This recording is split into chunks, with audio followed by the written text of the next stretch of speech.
And we are live. Welcome, brothers, to another show. Today, I have a repeated guest, a very good friend of mine who also has a very strong and powerful travel movement here, Rob of No Excuse Entertainment. How's everything going with your brother?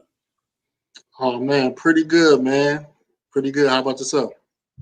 I'm doing better, man. Like I told you before we started the stream, I was a little, I caught the Brazilian flu for a couple of weeks, man, but I'm doing a whole lot better. I appreciate you coming on the show, man. We got a really good topic Yeah. for tonight, man. And it's funny, man, because I want to give a shout out to the Black Men Travels 2.0 group for cranking up this conversation. This is a very important conversation. I want to preface this before we get started on how I know that you're very familiar with the Black Manosphere effect space, and I know you follow a lot of Black YouTubers outside of the travel movement that we have going on.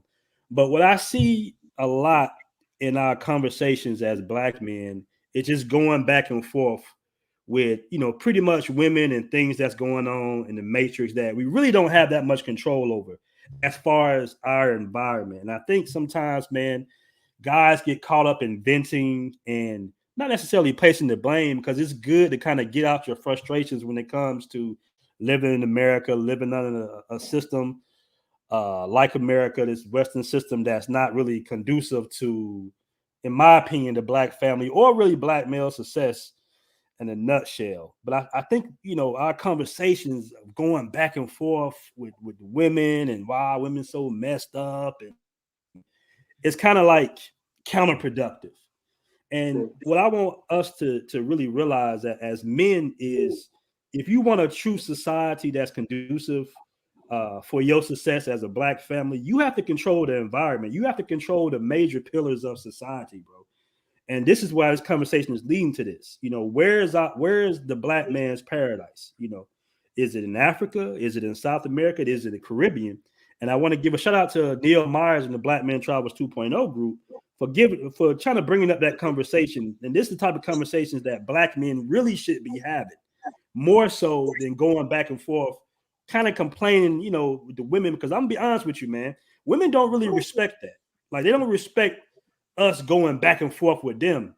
When we Right. really should be, our our, our main focus should be on pretty much Black male liberation, bro. If you Right. understand what I'm saying, like, that's our main focus in this day and age of technology. When we have coming into the technology space, the crypto space, there's so many ways we can liberate ourselves without having to go to traditional wartime, war like, to go against certain powers that be.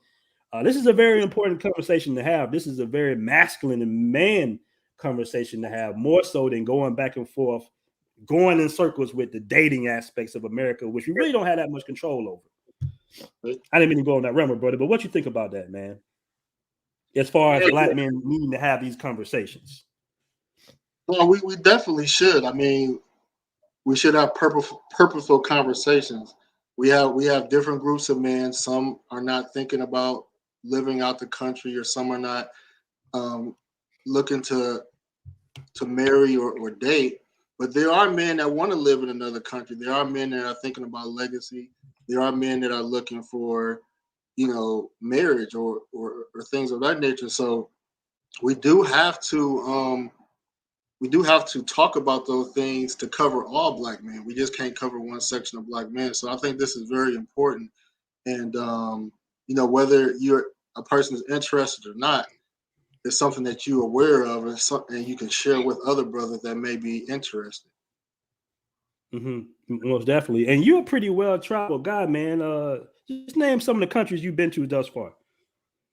In Latin America, primarily I've been to Brazil, Colombia, DR, Belize, and then I've visited Asia, Thailand, Philippines, and then Africa. Most recently, South Africa twice, and Mhm. Ethiopia. Okay. And I don't know if you knew this, man. Did you know about the history of African Americans in Belize? No.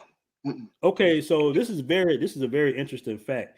You know, Abraham Lincoln basically had a meeting with Frederick Douglass and some other powerful black leaders. This is, of course, way back in the day. And he actually wanted to give Belize to African Americans. He actually wanted to ship African Americans either to Belize or what was the other country he was thinking about? It was Belize and it was another country. Damn, I forgot what it was. But it basically Belize. And he was going to give African Americans the coal industry in Belize kind of like as a ground floor. And some of those African American leaders actually said they did not want to go to Belize. They was going to have the full support of the American government because Abraham Lincoln told them in this meeting, he said, listen, you're never, ever going to get what you want here in America. You're going to have to go somewhere else, and you will have the full support of the American government. You can look this up. I mean, it's well written, it's well documented that he had this, and Frederick Douglass and the other African American leaders was like, no, we want to stay here. You know, so I'm not sure, you know, a lot of people don't know that, but Belize was technically supposed to be for African Americans, brother. Wow. I might have to look that up. Yeah, man. Let me catch these super chats, man. We'll go ahead and get the ball rolling. I want to give a shout out to Riz Jeezy 40 for the $5 super chat, man. You was recently there in Cartagena, right? He said just got back from Cartagena, and I loved it, man. How was Cartagena while you was out there, bro? I heard it was a few little changes out there. Well, I didn't hit this. I didn't hit Up Central. I was cupcaking while I was out there, man. But okay. Yeah. I mean, the vibe was cool. I did see a couple brothers I recognized on the flight. You know, they said that they had a plan. I seen somebody posted videos of like the clubs, like Delirium. It looked like it was packed, crowded. So, you know what I mean? So, you know, I think it's still good to go. Now, when you do go to Colombia, especially Cartagena, towards mid-December, you won't see a lot of traffic because a lot of those girls they do go to families and stuff like that. They do try to make money so they can go home, whether it's Venezuela or wherever. So you won't see a lot of traffic mid-December through the end of the year. So it wasn't like a major change because some people might not be familiar with the president of Colombia said that he's kind of wanted to change some things about Cartagena, and you say it's pretty much still normal.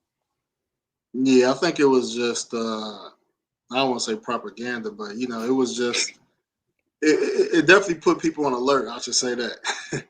Right. You actually texted me about that like as soon as it happened.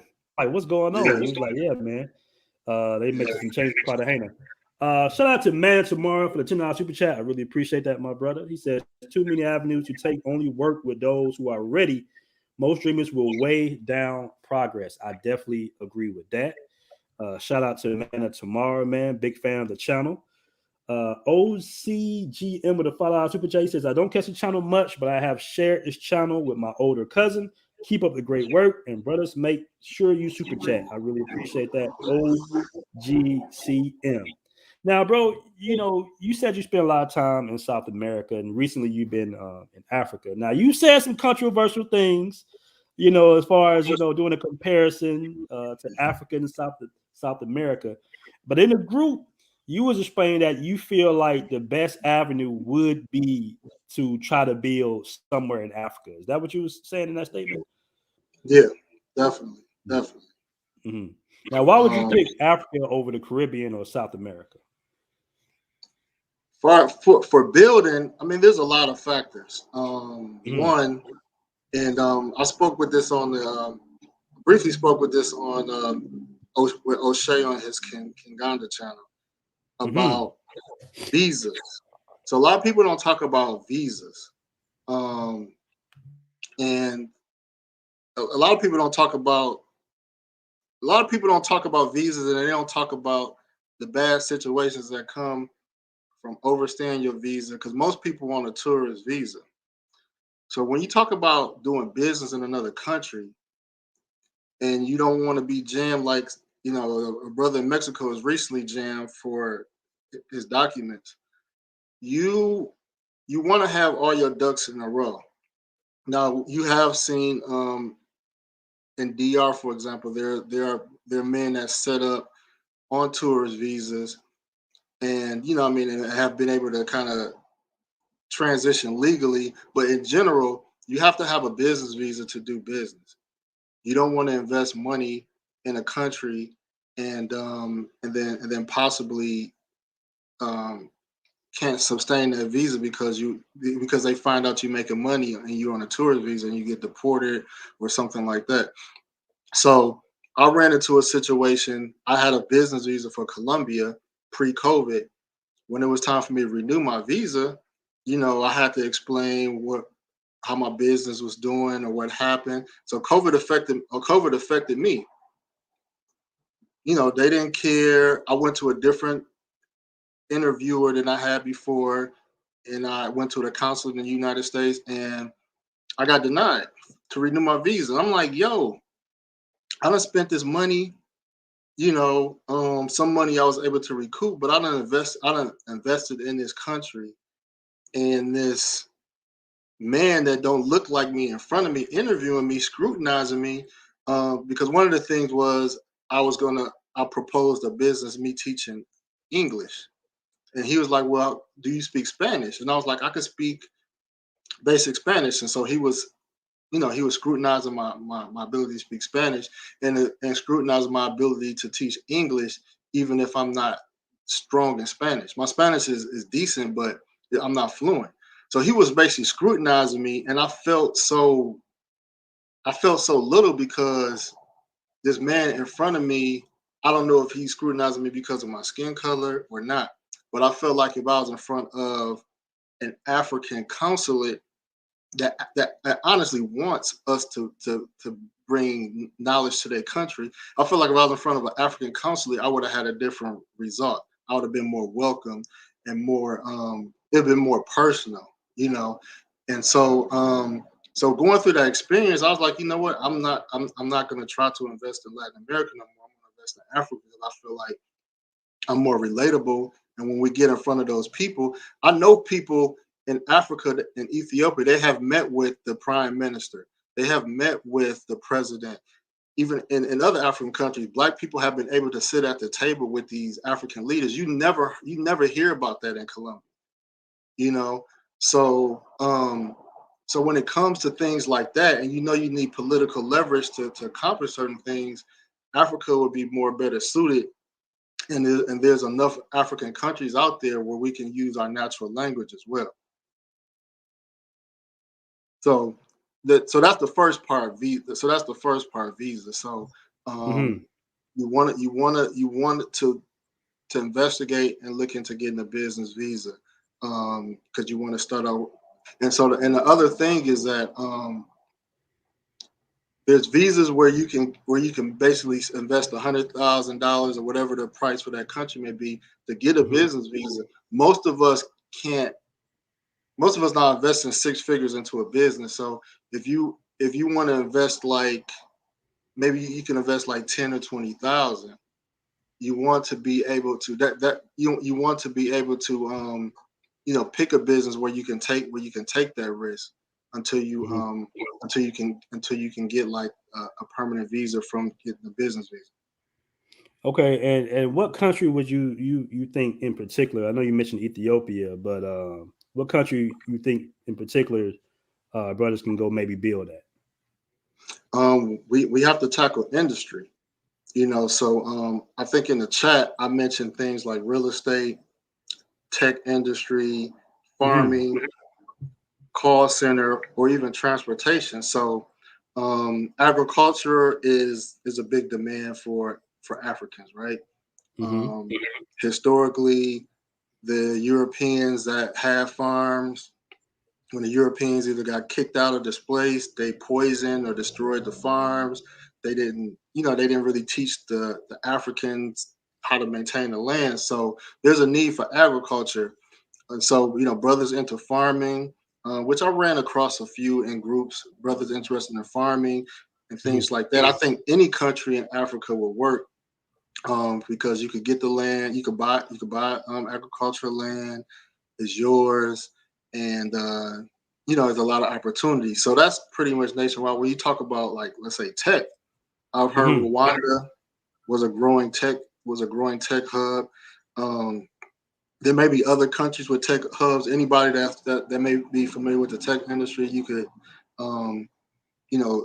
post in the chat where you see tech growing in Africa. So, but it's there definitely the demand for tech, and then warehouses too. Producing, whether you're producing food or producing anything. Like if you got money to build a warehouse, if there's always going to be demand for storage. So, and then call centers. There's people that do call centers in Latin America. I've talked to a lot of ladies, especially in South Africa. They were working in call centers in South Africa. Their work hours was like they were working like around midnight because they were on like the United States schedule. So they were working basically third shift. So there's opportunity in call centers too.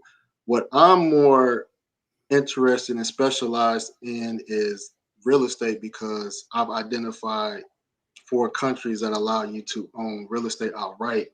And anywhere you can own real estate outright, as in like the United States, you can make money, whether it's flipping, holding and selling, and things like that. So real estate is something that I'm very interested in. Now, let me ask you this: Are you more concerned with the as far as the economics, more so than the actual governance? Because if you take a group of African American men, right, that want to build something like, I would guess you could say a little Chinatown, a little African American town, will we be able to actually bring or develop our own culture, or will we be still up under an African or South African culture more so? Because the purpose of this conversation is we're talking about actually having our own little country, I guess, maybe possibly within the country. You believe you can do that in Africa and still try to keep some of that African American culture, or we would be under the guise of more so African? No, I think it's possible. Using the Chinatown example is a great analogy. What the Chinese do is they buy up stuff in the same area, and they only sell and buy to each other. And when they create jobs, they tend to make sure they bring in people from their country to work at them jobs. So, now you think we can get away with that in Africa? Without having to like hire Africans when they want us to actually hire some of the locals there, because what they do in America as far as minorities is pretty much unseen in any other country. America is definitely a special place that they can come to this country that we fought in every war for, in which they didn't, and they can only have to hire their own. And then set up with a ground economic floor, which is really much the Black community in most cases. That's a very special thing that in most countries you can't do. Right. We can definitely do that, but it's different for us though. So like a Chinese person, they're bringing someone from a lower paying wage to a slightly higher paying wage from the United States. We'll be asking somebody from the United States that's making, a carpenter that can make $30 per hour to maybe come to Africa to make less money. So the dynamic is a little different because we're coming from a higher paying country to a lower paying country. So from a business sense, it's going to be wiser to hire within, hire within the country. So, but like I said before, we can buy the block, we can buy the neighborhood. Obviously, we don't want to come to African country and be divisive or create an elitist type of group. But what we can do is like have a community like you see in Silver Porter Platter, for example. You see a lot of Black American businesses, very true. Restaurants, bars and things of that nature. So it definitely can be done, and I think it can be done logistically easier. South Africa in particular, they have the good framework on going to a business office, going to a titles and deeds office. Everything is computerized, and so the infrastructure is there. I could speak for like South Africa. A lot of people are traveling to Ghana and Nigeria is strong economically as well. Okay. I want to give a shout out to Mikish with the $9.99 super chat. He says support. I really appreciate that. Thank you very much, Mikish. And we got another $5 super chat from Next Annie with a $5 super chat. I really appreciate that. Now, I'm going to read this comment here from TMKR. He says Chinese, or I guess that might be a female. She says Chinese do not sell to their own. They sell 100% to the locals. Well, maybe she's thinking about their products like hair or nails. I'm talking about real estate. Mm-hmm. So, I recently bought a property a year ago, and when you buy properties, you can look to see who the owners is. And most of the owners in a lot of major cities are Chinese owned. And so when it came to me wanting to like reach out, put offers on properties owned by Chinese, they did. These were properties they were trying to sell. So many people were being ignored. But when you look at the previous transaction versus post transaction, 90% of the time is from Asian to Asian. So that's strategically smart. And so they are the landlords, and they are the major landlords in a lot of major cities. So, but that's what I mean by selling to their own, as far as real estate or businesses. Okay. And you don't think that, us being foreigners, us coming from America, that we will have any issues whatsoever as far as buying real estate over there in Africa? No, I mean the white man do it all the time. Okay. You know what I mean? They on the same game. You got poor whites, poor blacks, which I'm in that category. I say poor lightly, like, I mean, if you're making under six figures, from American standards, you're not in the 1%, right? So, the mid to high middle class, they want to be upper class in Africa. So those are the whites, blacks, Indians, whatever people coming from their countries and trying to be elites in that country. So if they can do it, we can do it. But we want to come there with love and with embracing.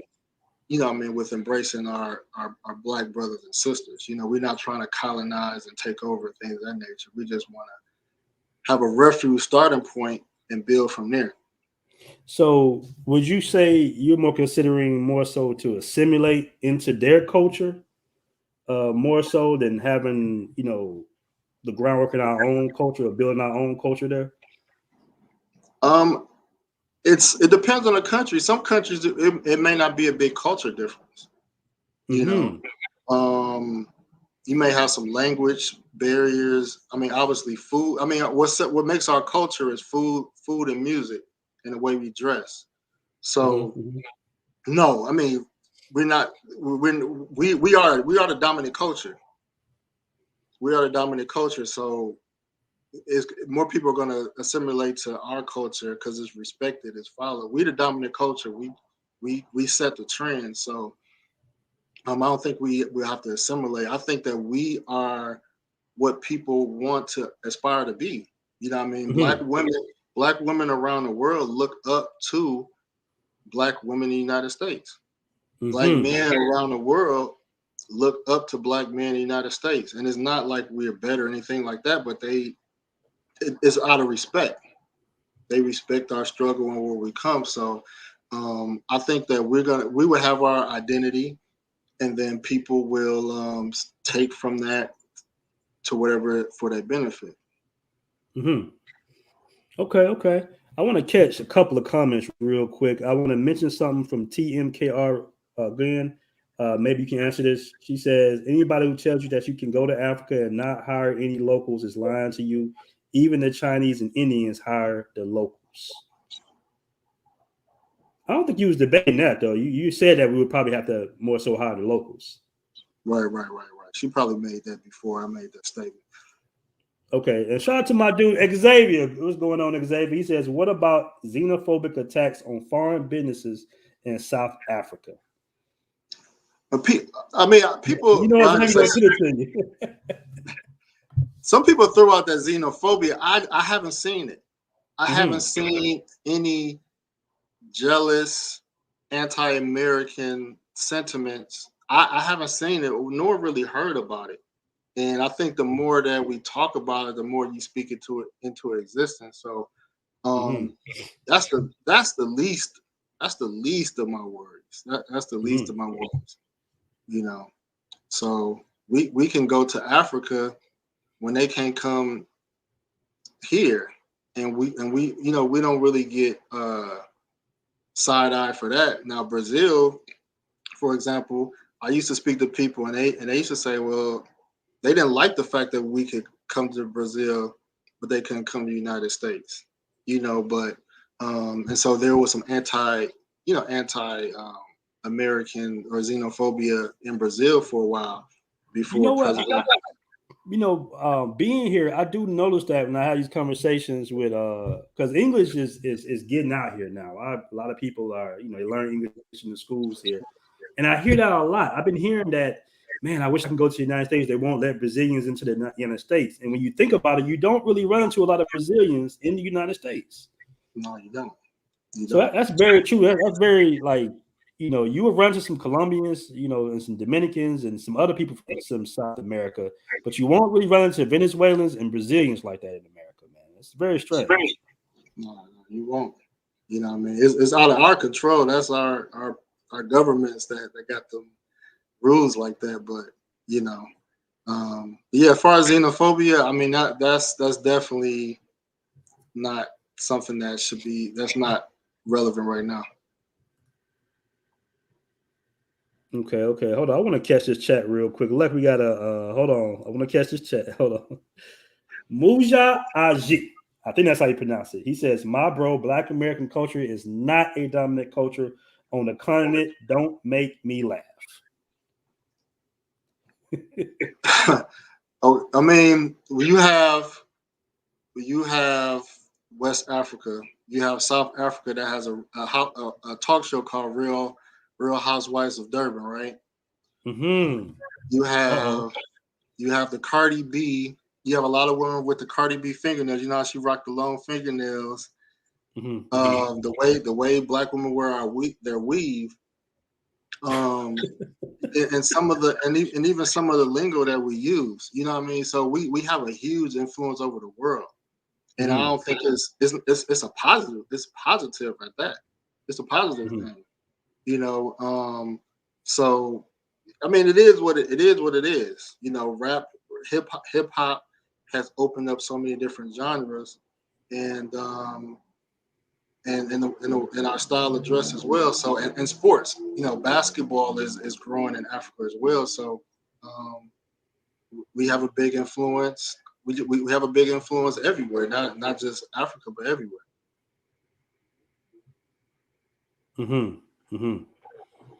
Okay, and let me ask you this, man. And I pretty much, get the gist of, why we're talking about this in this conversation. But I just want you to clarify, why would you choose to build, I guess you could say, an independent nation in Africa and overseas versus America? I mean, I would choose to do that because we want a home, of people that look like us. We don't know where we came from. I think I heard someone say if Kanye, if they would have the mindset to invest in Africa, like people like Kanye, Jay-Z, it's so much they can do. So one thing is we would kind of have to identify a country or certain countries to try to assimilate. We do have to look at the political structure. Some countries in Africa are democratic. Some are more on the autocratic side. We have to think about language. We have to think about supply chain and things of that nature. So, and we have to think about how much further away from our way of living in the U.S. do we want to drift from? So we have to look at those things and identify a place and identifying a place. But once we identify places and places, it's going to take a collective effort. You know, when guys say a tech industry, like in California, you're talking about people with money that's willing to invest in your idea projects. You're talking about Black men having to work together, which we don't really have a strong history of that. So that's something that Black men really, if this is something to come in fruition, Black men really have to culturally change. We have to do business with each other. You can't build anything like a Wakanda on an individual basis. You know what I mean? Black women are very good at working with each other. They have the networks, they have the support. You know what I mean? They have it. So Black women definitely are ahead, and obviously we will have to work with Black women too. You know, but if Black men want to be leaders and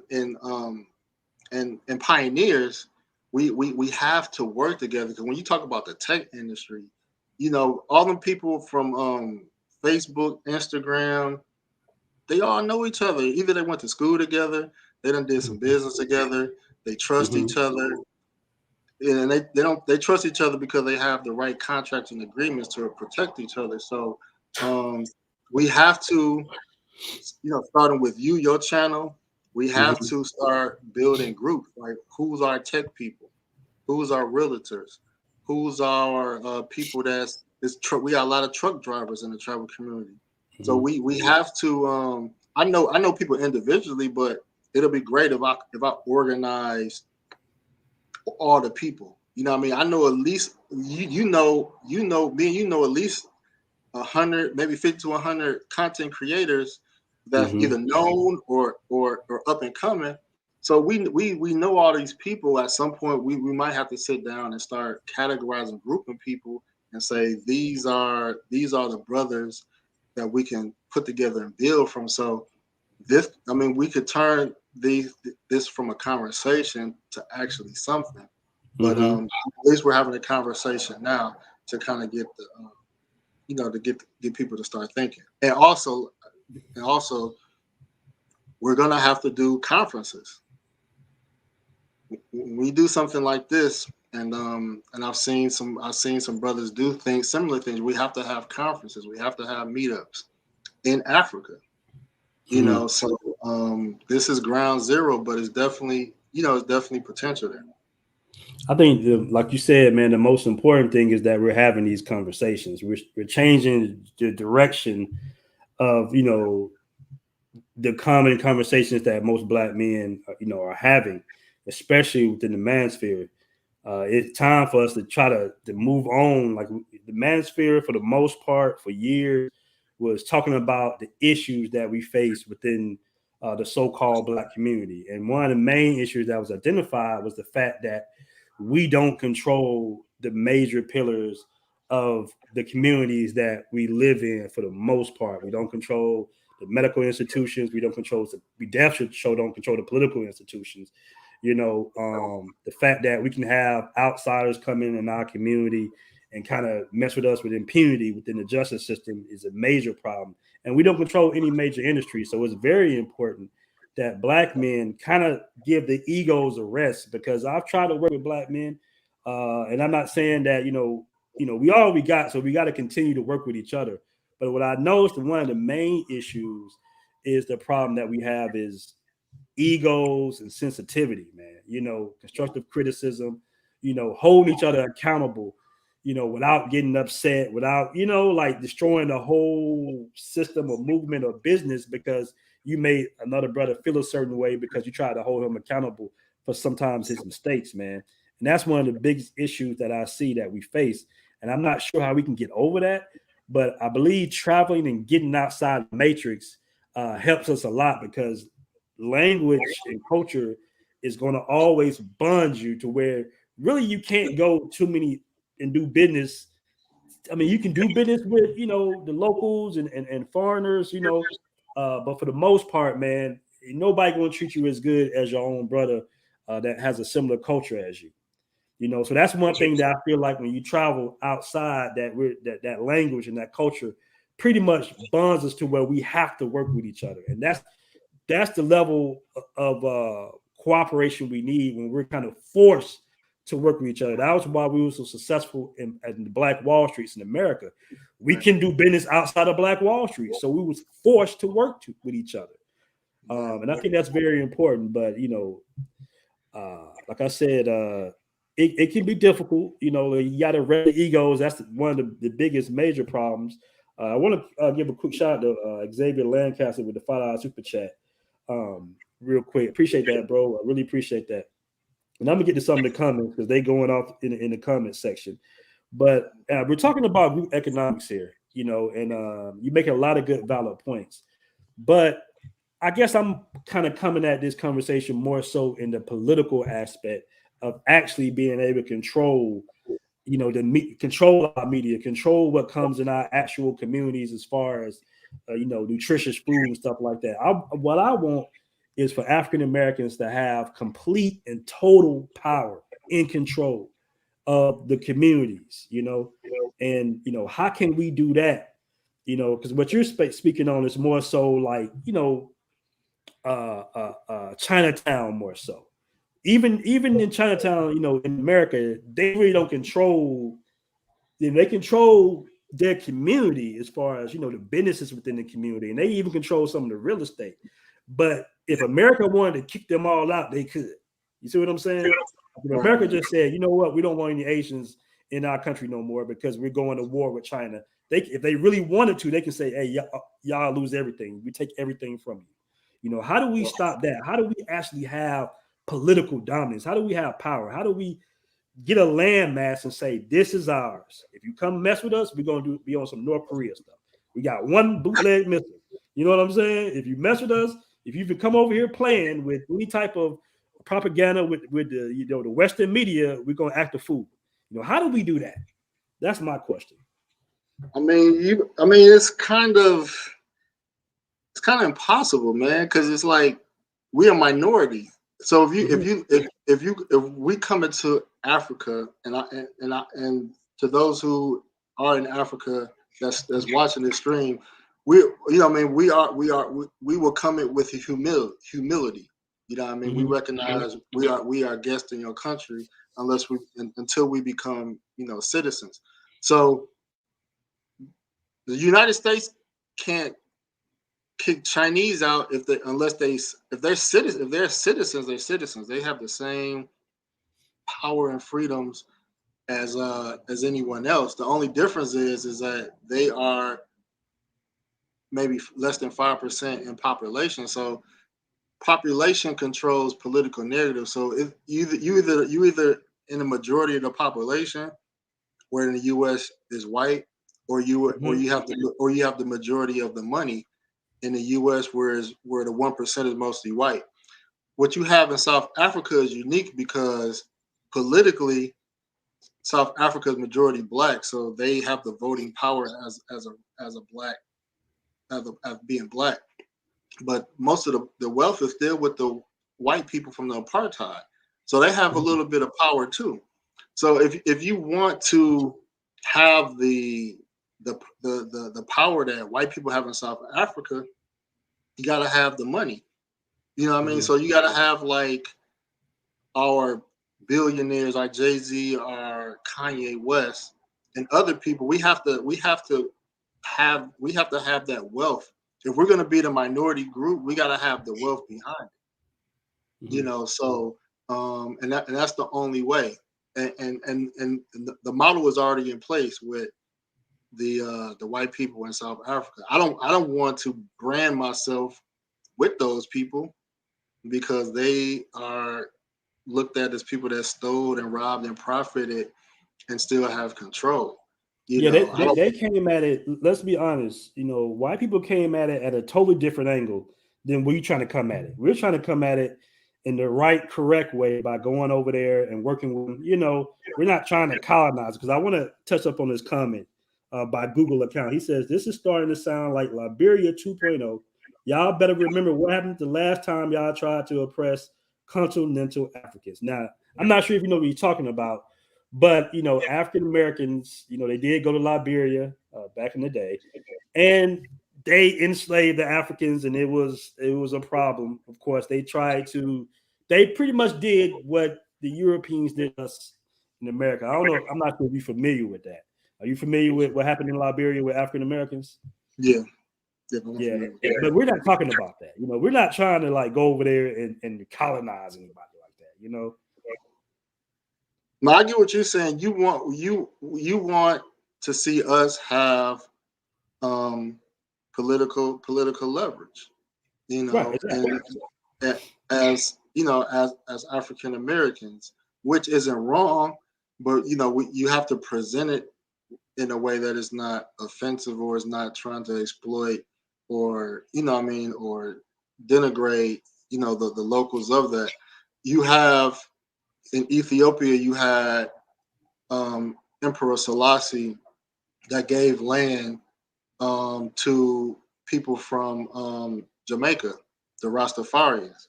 So there's a Rastafarian community in Ethiopia because land was given to those people. Unfortunately, I haven't, the African leaders, which people are fighting for with the African Union, to say, hey, what can we do to bring back our diasporians? Land would be a good thing. If there was some way where we got land, yeah, we can definitely start building on that ASAP. But since we have to spend everything on our own, we have to bring our American dollar. We have to we have the leg up. We have the resources. And we just have to start growing our economy. So once you represent a certain amount of the GDP, you have political power. You can sit at the table, and we can act to the benefit. We can actually diminish the white influence, because I'm using South Africa for example. Right now, the rich white people at the table.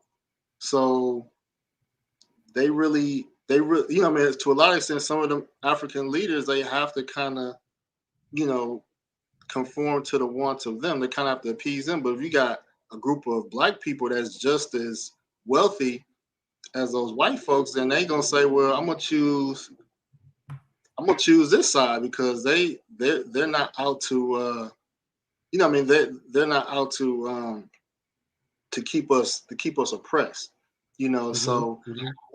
But yeah, everything starts with the percentage of wealth that we obtain. That's how we're gonna have the political leverage. Man, these comments are all over the place, man. This is crazy. He says, Young Dolph is getting money, and look who's behind killing him. U.S. melanated people cannot stand each other getting money, period. Oh, they all over the place with this, man. Yeah, so I want to catch this comment real quick. Hold on. Shout out to D. Oh, that's the same guy. He says, money equals military. You can take anything with force. We're not building a military. We're not building a military. What them white people do have in like South Africa, they do have bunkers that they built. They have guns. They are protected by the law to defend themselves and their land. And the thing that the white people have in South Africa that we don't have, those people from the Dutch, British influence, they can call home to say, hey, we are being mistreated, and that's why the fear is that I call home to Great Britain, they're gonna have some troops coming down trying to see what's going on. We got some issues. Okay. We got some issues in Africa. Who we gonna call? The United States government? Yeah. So see, I want to play devil's advocate with you real quick. You don't mind? I want to play devil's advocate now. Yeah. Some would say that the majority of Africa is still, you just mentioned it, it's still under colonial rule. They say it's not, but it still is.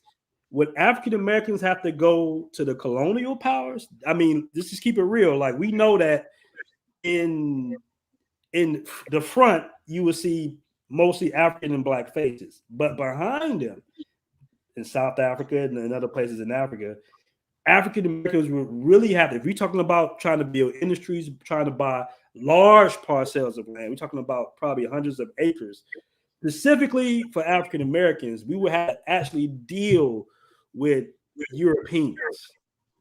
All right, more so than the Africans who probably want to help, but we're just talking about in the political sense that, we don't want to really say that they're still being dominated. They say they're not being dominated, but we know deep down, that the colonial powers are still very powerful in Africa. So maybe would that still make Africa the place to be when we still got to deal with pretty much Europeans to really make major moves? We know how to deal with them. It's funny when you go to Africa and if someone's white from Europe, they know you're American. They can't keep their chest out like they would to other Africans because they know we know them. We understand how they move. We have achieved a level of confidence in America that can't be broken. We know how to deal with. We dealt through slavery. We dealt with Jim Crow. We've dealt with police brutality. We're not scared of white people. You know what I mean? So when you have a fearless group of people that's not scared of white people and they know you're not scared, we know how to deal with them. We know how to, there are people that can give these African leaders the blueprint on how to take over their country and take it to the next level. We have the knowledge base. We have a knowledge base to help them build a military. We just don't have the, there's just fine lines behind it. We're still Americans. We still can be, you still can be a traitor by disadvantaging your country where you have citizenship to help another. So there are things that we know how to deal with them. I'm gonna say that we know how to deal with those colonial people. We know how to work around that. And our biggest strength is that we can teach other Africans how not to fear and how to deal with certain situations and recognize there's more y'all than them at the end of the day. But okay, hold on real quick. I'm still playing devil's advocate here, but I'm getting to a good point here. If you're saying that, why would Europeans want to assist us in empowering us if they know they're dealing with a group of pretty rowdy African Americans? Why would they want us to go over there and stir up the pot, so to say? We don't need them. We would pretty much have to do if we talking about going to South Africa and buying 300 acres of land to build warehouses and manufacturing companies on, we're gonna have to deal with them more likely. On the surface, we can say that we have to deal with them, but we know we're gonna have to deal with them. All right, so let me give you, like you said before.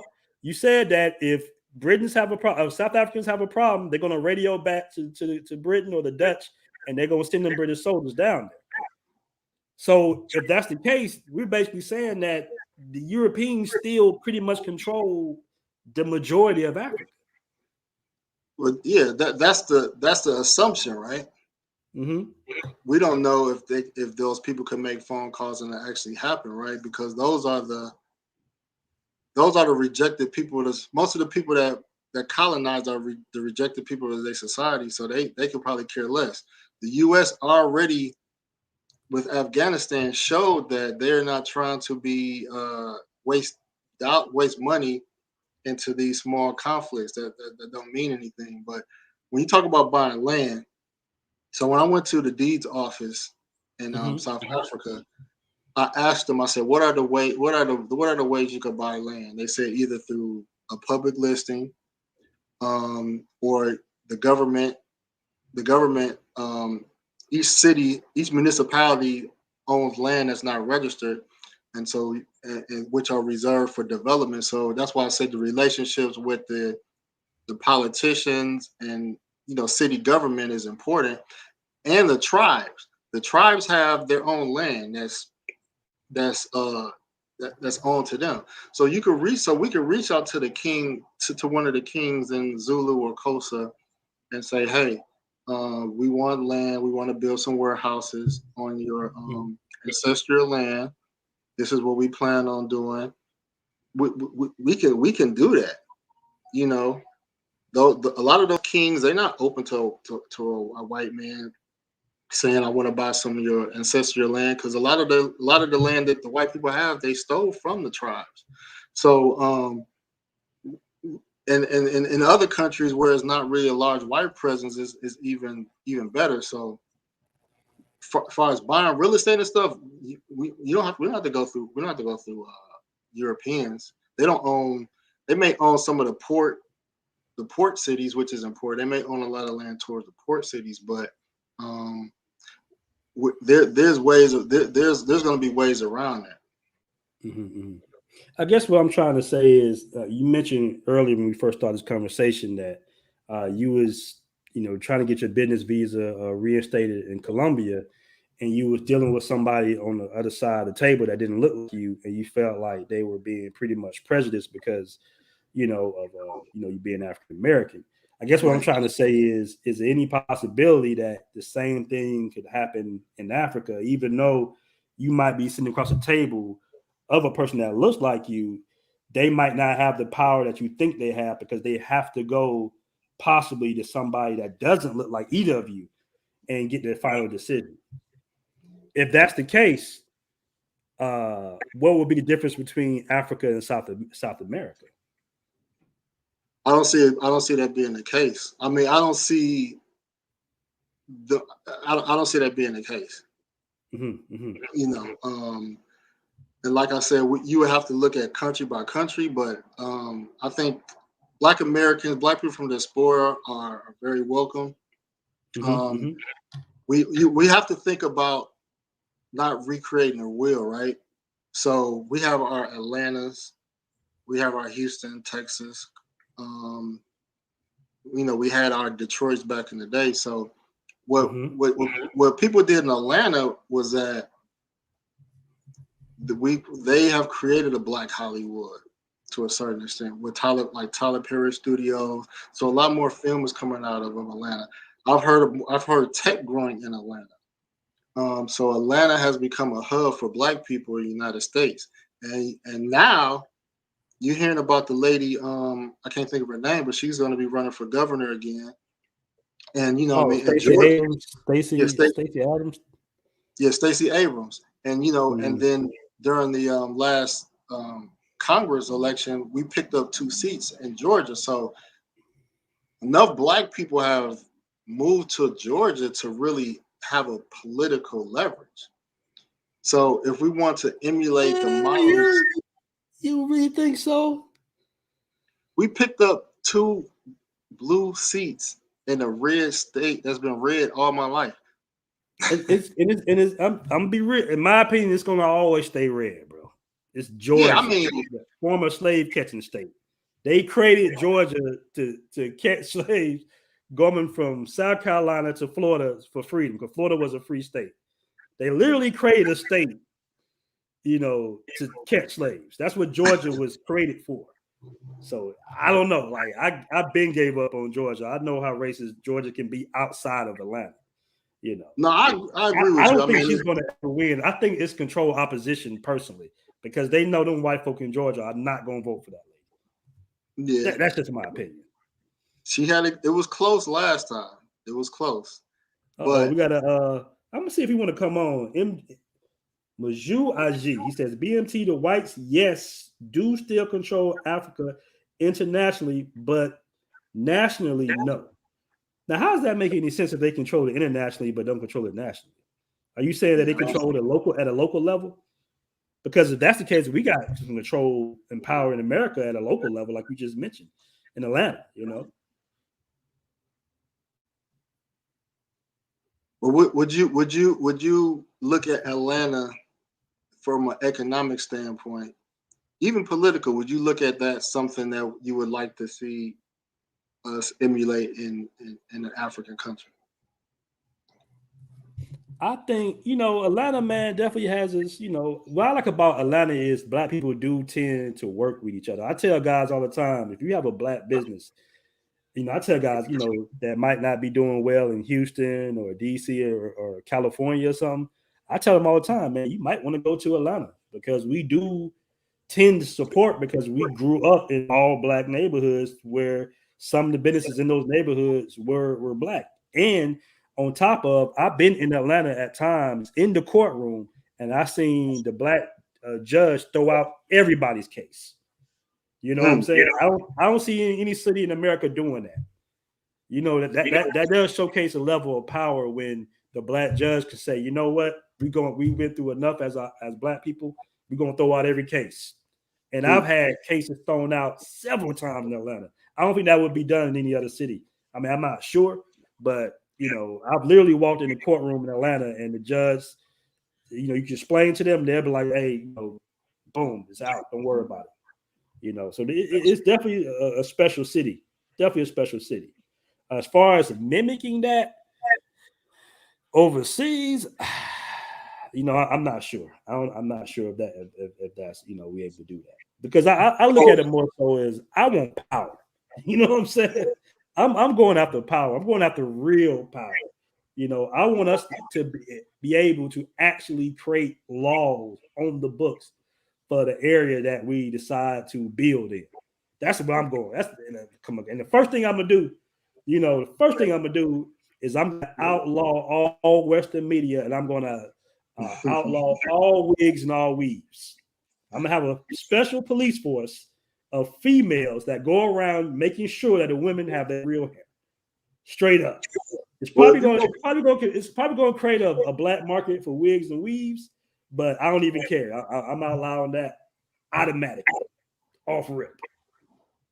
Well, if we want power, then we gotta be entrepreneurs. I mean, we have no choice to be entrepreneurs because we're not going to Africa to apply for a job. Now hold on. Let me say this now. Do you think when George Washington, when the American Revolution, and they was pretty much so-called terrorists by the British Empire, were they focused on entrepreneurship or was they focused on effing up shit?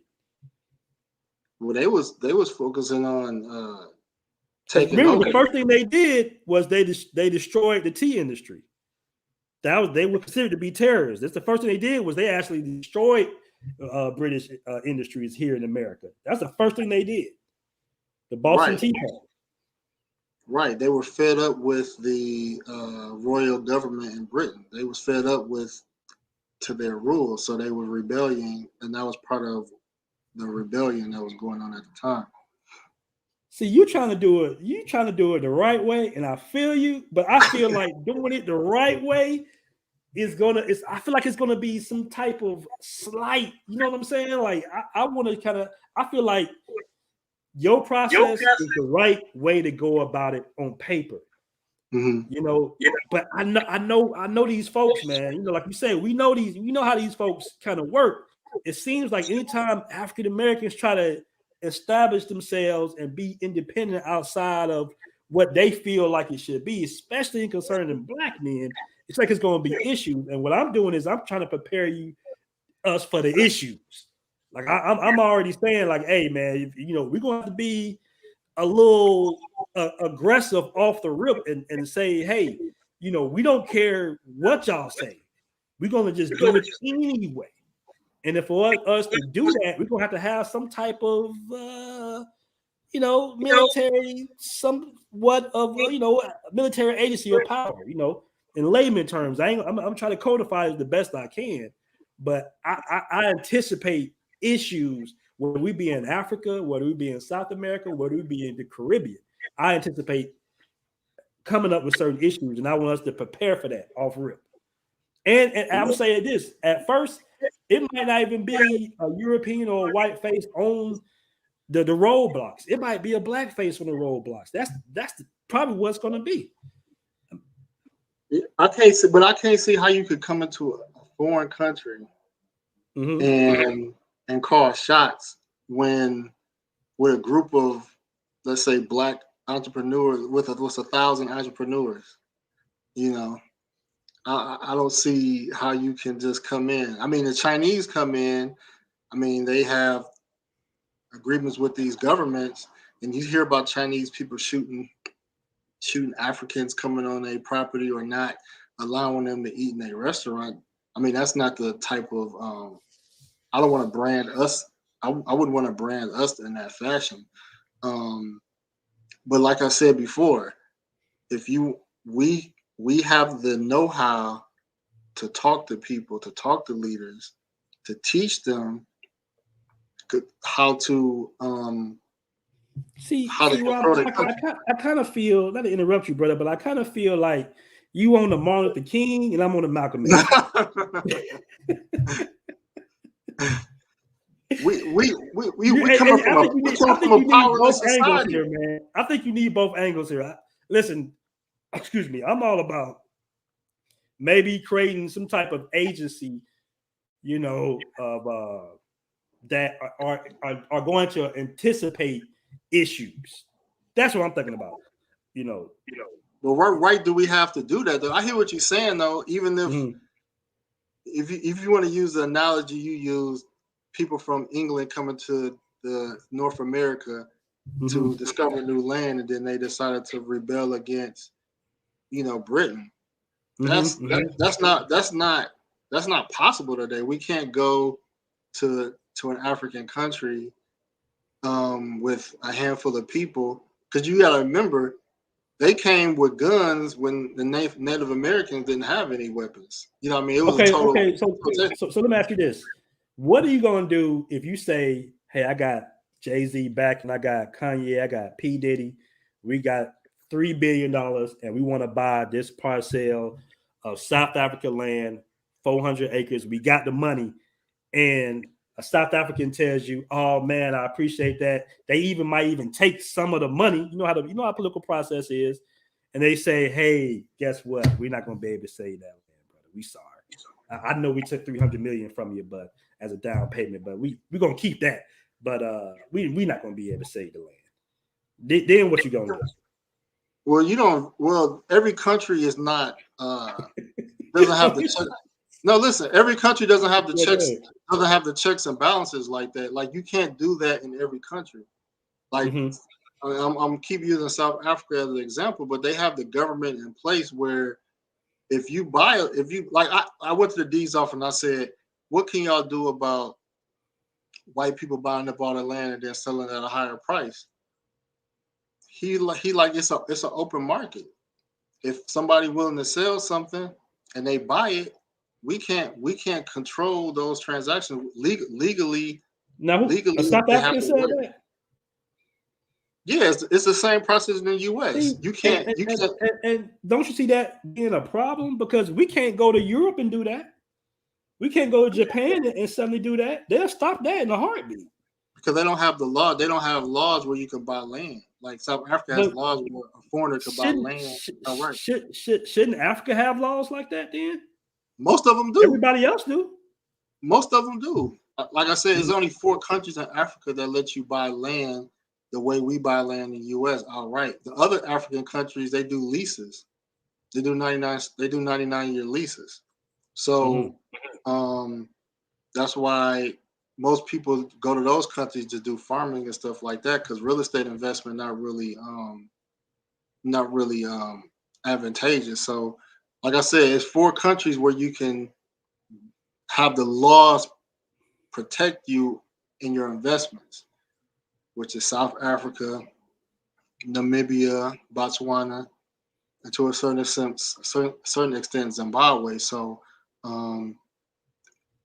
if we were working on building something, those would be the 4 countries I would be looking at.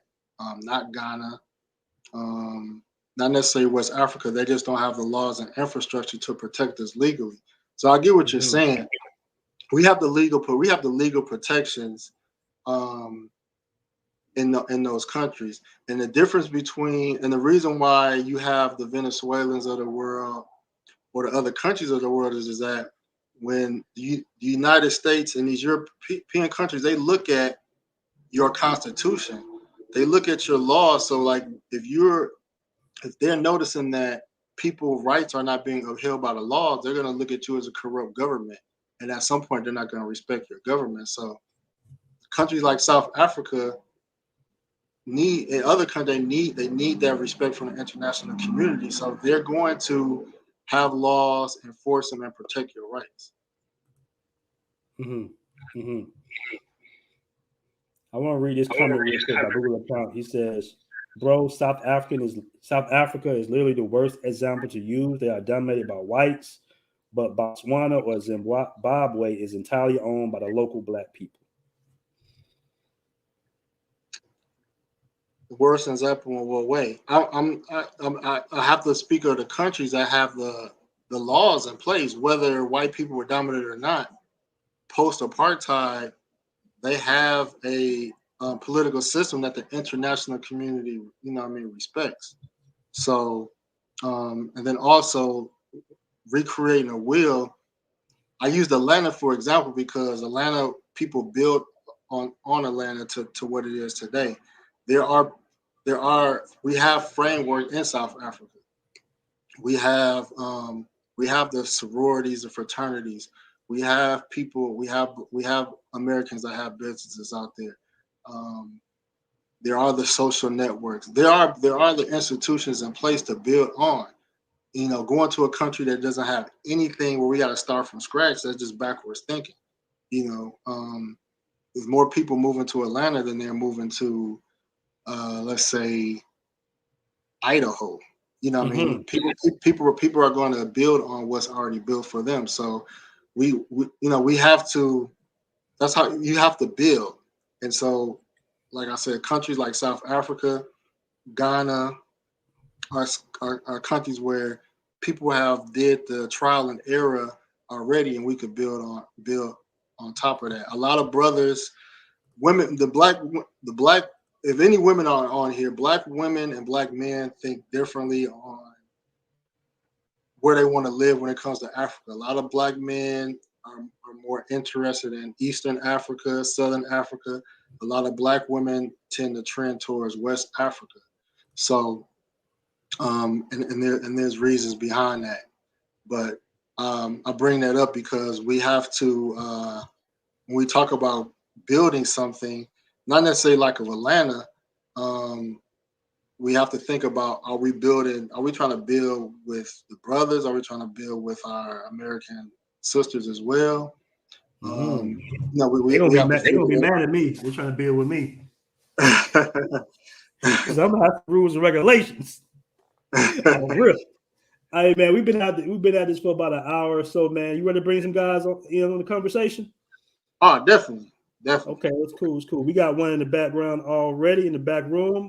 Real quick, fellas, please do me a favor and do not curse and do not say anything too out the way. This is YouTube, so we kind of rated on here. But go ahead and express yourself. I got Brick Jones in the back. I'm going to go ahead and bring him on right now. What's going on, brother? How you doing? Hey, peace. So to be family, how you doing? What's going on, Rob Powers? Thanks for the invite. No problem. I don't know if it was Friday or yesterday. We got really too. I don't really like to argue and debate. I see that you, Aaron, are doing a lot of explaining what I was trying to explain. Infrastructure is a very powerful key. And I'm not downplaying your idealism, but when we're trying to build something anew, we have to build something anew. You can't try to build something within a system that's already designed. If you got a pen, so I don't know if you ever seen this documentary called Life and Death.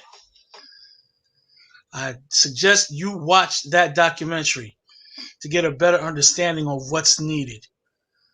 It's a whole documentary on the independence strive of Jamaica and how Dexter Manley, as the prime minister, was just caught totally with his things between his legs. Didn't know what to do. We're talking about municipalities. We're talking about laws. Things I said, I need you to write these things down because there's one quote I always say. When the complexion changes, the direction changes. Mm-hmm. So, like all that stuff is like down in Georgia. Trust me, I got family there. They're buying up all the land, but you have to know the history and know about the infrastructure. If you don't control the infrastructure, and that's like land, water. Now we're getting into electrical, solar energy.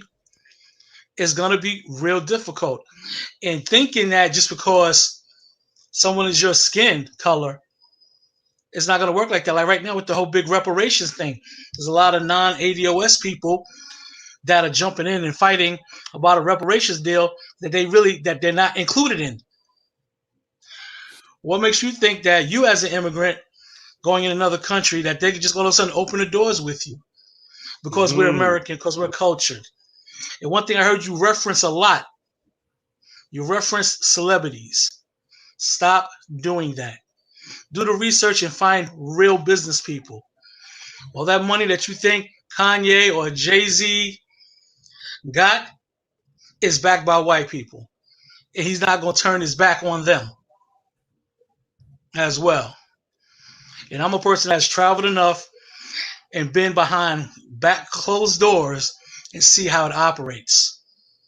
Mm-hmm. I've seen in Qatar, they were talking about bringing these black countries into the World Bank. And this British dude was so adamant.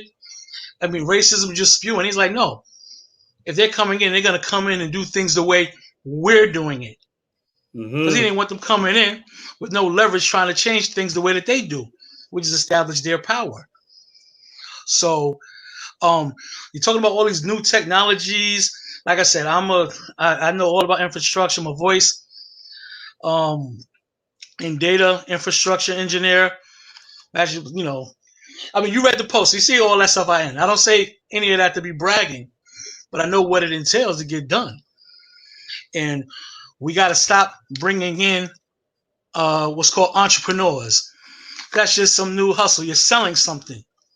You need businessmen that are trying to build something. You got to have an economic strength to wait out 10, 20 years before they even see a 10% on their investment. But they're willing to wait that because they have all the laws and regulations that's going to secure that the land is going to still be theirs, no matter what. So if everybody's going say everybody's going no electricity, but you still got the land to build you some solar powers so you can adapt. But if you're just sitting there doing so-called real estate, which is a major farce as well, they can just sit there and go, oh, well, you can't use this for the land. No, the land can't be used for this. The land can't be used for that. That's true. People have regulations that are based on their economies that we don't know, and we need to start understanding that stuff. And you make a very good point. Rob, did you want to respond to that? Nah, I mean, I agree with him. That's why you need a team of collective minds. Iron sharpens irons.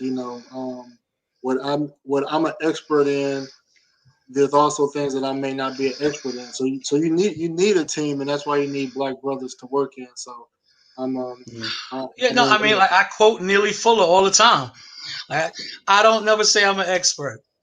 Like whenever if anybody that's fundamentally Fuller, you ask him, "Good morning, sir. How you doing?" What does he say? I'm still learning. So real quick, Britt Jones, and I'm gonna get to you in a minute, Xavier. I'm gonna bring you up next. Are you making a point that it's going to be difficult to build in Africa and we should build maybe somewhere else? Like, what are you trying to? No, not at all. I'm just anywhere. It's going to still be the same, regardless. I mean, like words that don't like you're being a minority. We're not a minority. We're under global apartheid. Because I think Rob is basically saying that Africa would be our best bet. He's not saying that he's not going to have issues, but he's saying that Africa at all the places would be our best bet. Are you saying that it doesn't matter? It doesn't matter if you do not understand that infrastructure, that culture, their laws, and what everybody has. Like I'm here in New York City. you can easily build up something because it's going on here now. And they could do what's called eminent domain. You got those little rules where they can just take your land. They'll compensate you, but at the market value. Not what it's going to be 10 years for them to take it over. That's why they're taking it from you. Let me interject To build real it. quick. I started out talking about visas. Africa is going to be the less, in my opinion, the less headache to get a visa outside of tourism. If you're not trying to get married. I mean, if you marry somebody in Africa, then you know what I mean, you're good. But if you're trying to get a business visa out of Latin America, Asia, you know what I mean, Europe, maybe Africa, you're going to be able to get the visas you need to do things the right way. No, but like I said, when the complexion changes, the direction will change. What qualifies for a business visa now? If it's not working in advantage of those in power, they can go get the laws changed. They got somebody in the council that can go, nah, these people can't get visas unless they do this, that, and the third. I mean, we've seen it here in America. I've personally seen it, but we don't pay any attention because we're constantly on the run trying to build. We're talking about like the police department. There are people that in New York City and probably in a lot of major cities that are like chief of police have so much power that don't even have a GED. Okay, because it wasn't even needed back then. If anybody here in New York knows about Bernard Kerik, he was a high school dropout, but yet he ended up to be a doggone police commissioner. Not to mention the commissioner in charge of the Department of Corrections. Then we started coming in. Then, you got to have a high school diploma. Then, now you got to have some college. So these people have this power. So you need to know those things. You got to know who's in whatever your parliaments, your city councils, and know those things. It requires a lot of studying and work.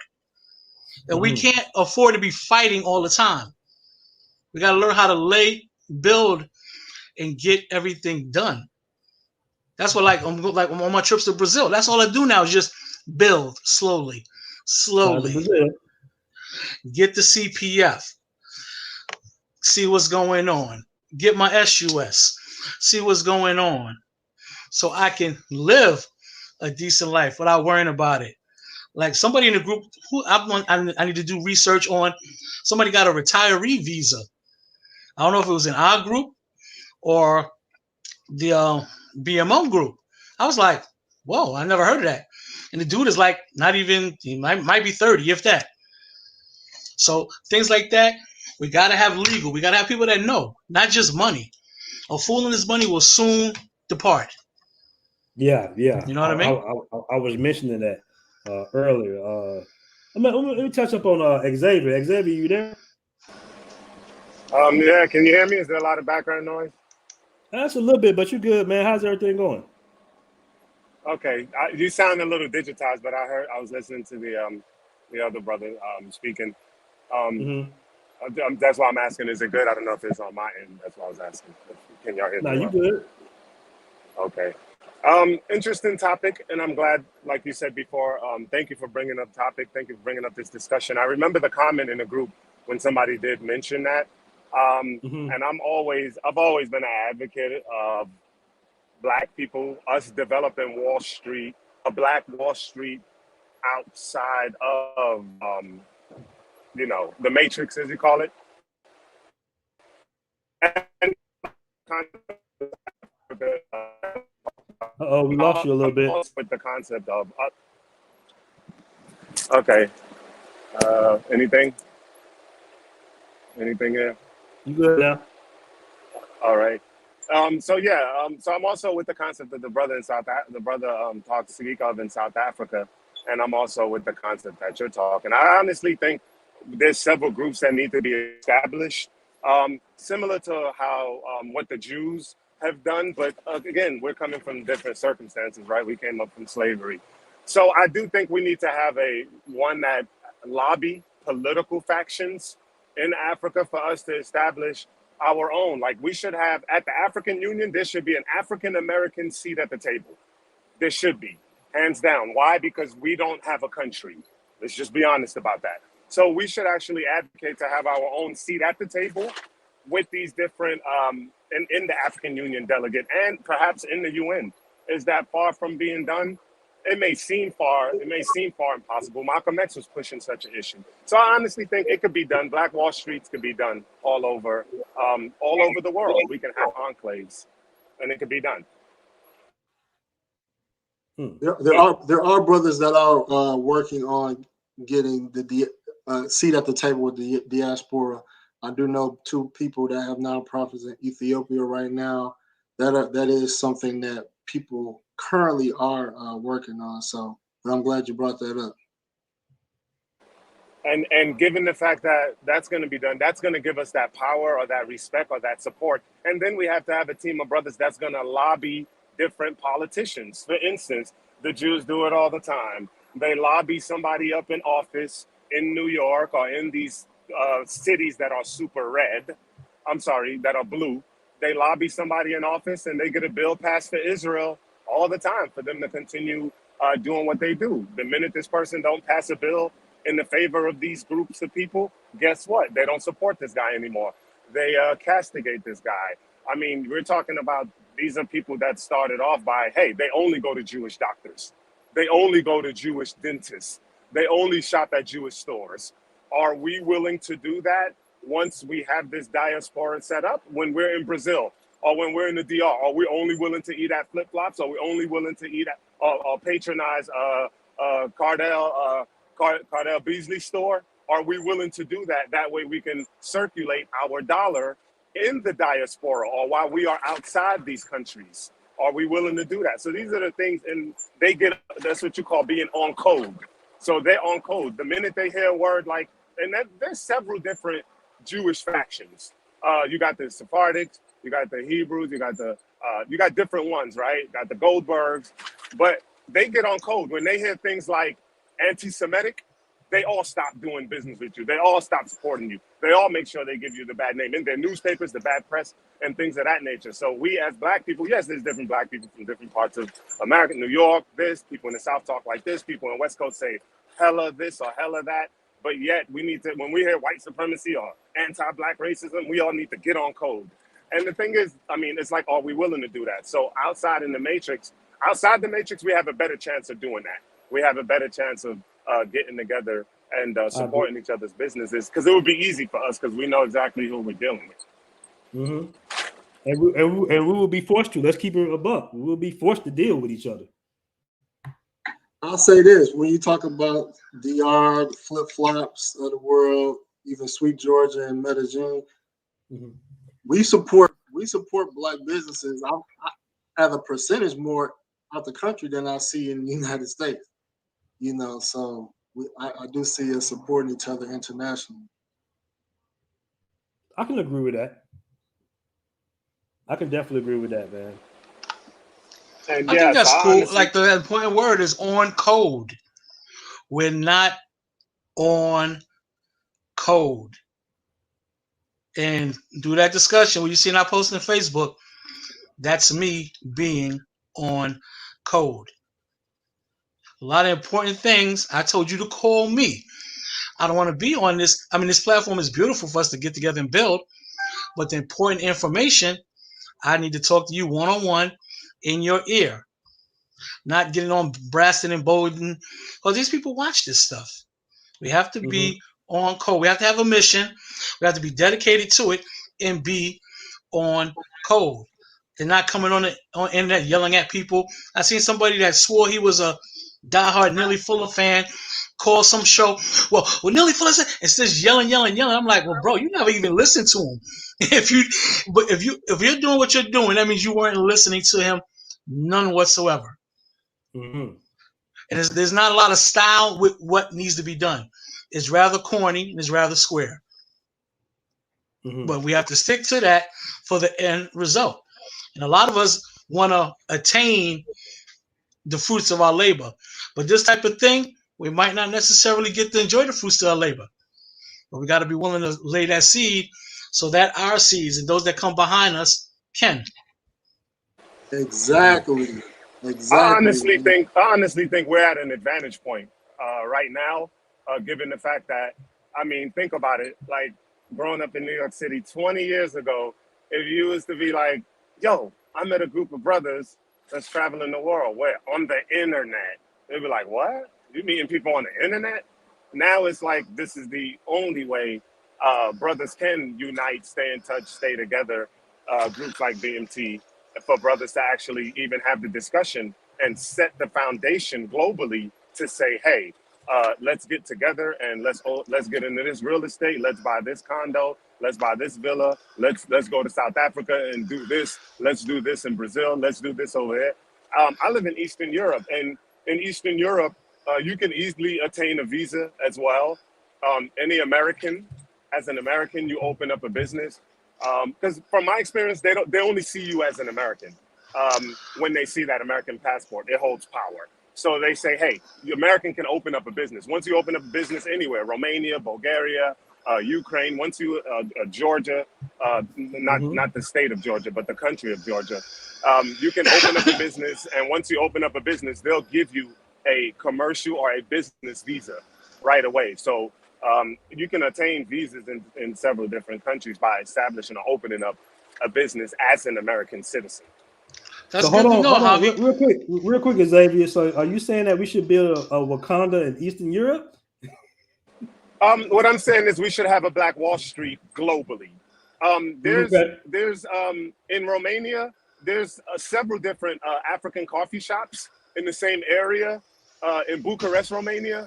And when I walked in, and they all just happened to think I was Nigerian, and then I'm like, nah. They're like, oh, you're new. Where you from? I'm like, oh, I'm Black, from America. And they're like, what? You're African American? They were so surprised that they met an African American, and they own coffee shops there. In Moscow, there's several coffee shops that are owned by Nigerians as well, and a couple of brothers from Gabon. I thought they would be in France, but they're in Moscow. And then there's a couple of, they're half African, half Bulgarian. They own several hair shops that sell weave and extensions and things like that. And then there's a Nigerian guy that owns a nightclub in Bulgaria. So there can definitely be a Black enclave as far as business is concerned in several different countries. Because let's be honest, there's Black immigrants everywhere pretty much nowadays. They're popping up everywhere in places that I would never even thought. I was in Prague, and there's a Black migrant community. I was in Vienna, Austria, and there's several different African restaurants that I patronize all the time. I was there a couple of months ago.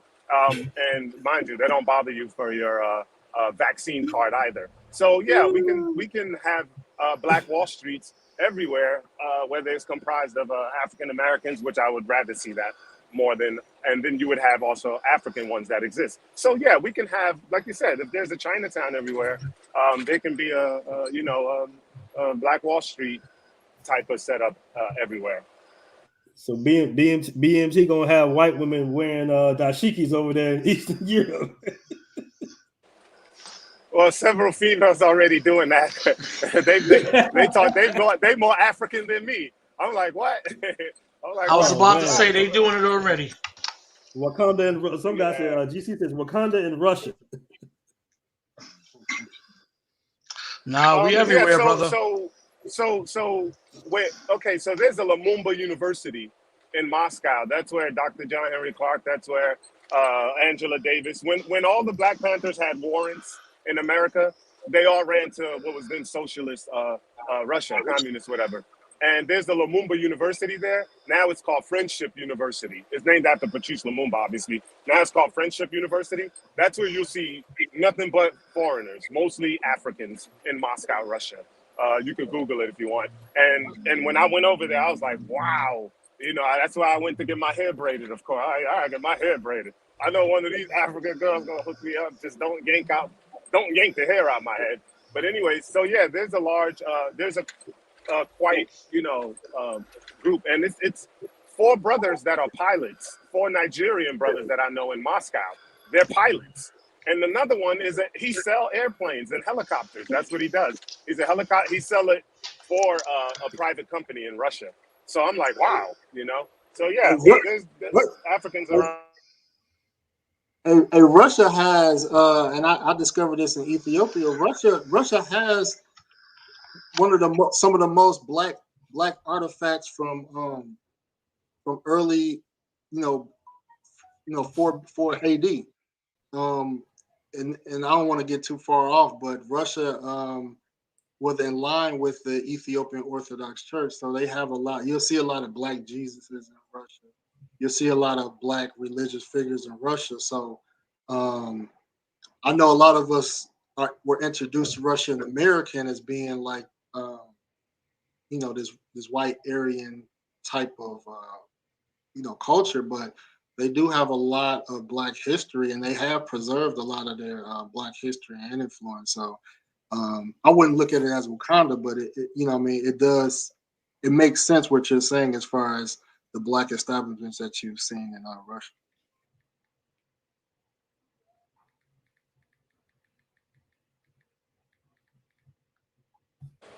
But on the political front, I definitely think we should lobby politicians to pass laws in our favor. Like Aaron, you were saying, hey, how can we get some laws in our favor? Hey, 30 brothers put $100 each together. Hey, here's a donation to this person. He gonna make sure that we got building rights in this country. And hey, he's gonna make sure that there's a special police force to protect us. So basically, these are the things that lobbying. That's what's involved in politics, and you definitely have to have definitely a small group of entrepreneurial brothers that's willing to put money together to have laws passed in our favor. Whether it's a school in Colombia named after a Black Colombian revolutionary who no one really knows about, those that fought against their slave masters, or whether it was happening in the DR, whether it was happening in Haiti. These are the things that we need to do. Definitely establish ourselves politically, given the fact that we are people that are descendants of slaves, and given the fact that our history here in America. Yeah, we do have to register as foreign lobbyists. There's a process. I've been involved in politics locally, and there's a lot of black lobbyists. So that's something that could be done, but you do have to do it the right way. You don't want this Is this the brother in South Africa? Yeah. Okay, so the election before last, or should I say last ones, I contacted the EFF down there, Julius Malema. Yeah. And I wanted to vote. I said, hey, I'm an African American, descendant of slavery. I can trace my lineage back to my family as far as my grandmother, Central Park. We were one of the families that were chased out of Central Park. I can't go any further than that. So I explained that to them. And I said, how can we as African Americans vote in South African parliamentary elections and their general elections? How can we vote? And they told me I can vote. They said Black African Americans can vote if we want to. And then they told me to contact the embassy in DC, of course, South African embassy. And when I contacted them, of course, I didn't get any response. But the EFF did say that we as African Americans who don't really have a place in this world, because for us to say America is our home, we'll definitely be in denial of that, or we're living under some rock. And they said we can vote. And I'm thinking, wait, what if African Americans can vote in every African countries? Because given the fact that we don't know what part of Africa we come from, we can do DNA tests, be convoluted, whatever. That's a whole different story. But yes, they did say that African Americans can vote in their general elections. So I don't know if you want to look into that a little bit further. I didn't know that at all. But, yeah, but they're not going to contact us. The embassy, it was definitely trouble getting to them. The embassy in Washington D.C. because they knew who I was gonna go vote for, and they don't want to create that trickle effect, because when you got Julius Malema saying land redistributions to the African without taxation, when you got Julius Malema spitting that kind of talk, sounding like the great Khalid Abdul Muhammad, our ancestral warrior scholar, the great Khalid Abdul Muhammad, and you're like, wait a minute, he's sounding like we sounding. Yeah, give the black people in South Africa back their land. And then they said, yeah, so African Americans can vote. And then so whoever's at the embassy in DC, South African embassy, they're like, nah, we're not responding to you. We're not. Oh, yeah, that's what I'm talking about. That's great information. I mean, things like that need to stay on code. We can build within America, get our own K Street lobby. We can find all these people. There's nothing but going down. What's that? Connecticut Avenue in DC. They're there. All these. That's where all the countries are at. That's where all the consulates are at. We got to build those relationships. It takes a time. It's a process, and people don't understand. Like with the whole thing with the Virginia election, they were talking about the Ethiopian, East African, Eritrean vote. That came from through K Street. I mean Connecticut Avenue. You know, and a heavy population in Nova is Ethiopian. You know, anybody that's been in DC, if you ever go on U Street 14th, Ben's Chili Bowl, who do you think is serving you most of the time there? And we have to establish those things, not broadcasting what we're going to do. Shut up, learn what needs to be done, and execute. So that's what, I'm going to put it down like that. And Aaron, I got a quick question. Go ahead, brother. Has anybody got any contact with you? Because I just heard they canceled the Christmas celebration down there in Rio. Yes, they did, man. It was very sad news today. They canceled the fireworks. I believe it's for New Year's, right? I think it's Christmas through New Year's. I think that whole week they party down there on Atlantic Ave. Yeah, because I do want to get in contact because and that's nothing. We got to be more politically aware. Because like I've been trying to get my apartment in Salvador for the longest, but everybody keeps offering me these 50-year leases. So you got to be aware and know the climate and know when to strike. So now we're going on so if they cancel New Year's, they might just cancel Carnival. So now if they cancel Carnival, that's going to just take the heart out of everybody out here, man. I'm telling you. Which is opportunity for us to come in because, like I said, this guy was offering me all these 50-week leases for the apartment because this is real standard there, especially in Salvador when you're right there by the in Nevada. Their thing is to give you the apartment for a year, but those 2 weeks for Carnival, you better get, if you got a 1-bedroom, you better get a 2-bedroom because they want you to take all your stuff and put it in that room. And they'll put their little rinky-dink stuff up and rent that stuff out for the 2 weeks. Yeah, and they're doing that because you're not a citizen, or no? That's what they do when they're gonna sell it to you. Period. They just give everybody 50-year leases because that 2 weeks will take care of their rent or their mortgage for like at least a year, for the whole rest of the year. Yeah, they be taxing during Carnival, man. So it's very difficult to get like a reasonable apartment around February. So you got to watch the climate and notice, and we have to share that information to know that things. Because it seems like everybody hears about, building. And like you said, Xavier, I mean to call you, I called you Javier instead of Xavier because my man is named Javi. But I've been in New York. I was like you talking about 20 years ago. I was one of those people. I'm one of the original Dominican Republic guys. I'm bringing people there. We're going to get the nice house that was offered for sale right there at Playa Confessi. Right off the beach. And, they wasn't serious about it. A lot of my friends that I know from Brazil, we all met there during Carnival. A lot of my people in the Bay Area. A lot of people from Sierra Leone. Everybody. We meet. But it's like, the internet can help. But we got to understand that it brings a lot of riffraff. Like everybody's always talking about the mongers.